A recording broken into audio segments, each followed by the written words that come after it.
I'm curious about how Mr. Foxman gets to meet all these important people. Why would all these ambassadors, politicians and heads of state take the time to meet him?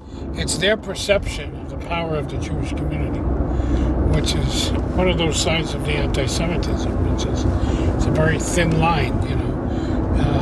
They believe we are more powerful than we are. I've always said Jews are not as powerful as the Jews think we are, nor as powerful as our enemies think we are. We're somewhere in between. But they do believe, to some extent, that we can make a difference in Washington, and we're not going to convince them otherwise. So how do you fight this sinister, conspiratorial view of Jews without using it? Look, when the United Nations comes to its General Assembly, we meet with 40 heads of state, foreign ministers. Why? I think I got it. It's like a poker game in which Foxman bluffs the other side into thinking that Jews have more influence and power in Washington than they really have. The downside is that the idea of Jews being so powerful can result in envy, even hate. Foxman has a very close relationship with the Israeli government. All right. Oh yeah, a couple of times.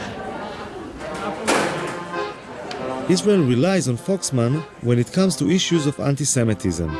And being the Jewish state, anti-Semitism is always on the agenda. Hello. Hi, Abe. I wanted to ask you, since we met last, about the issue of Venezuela.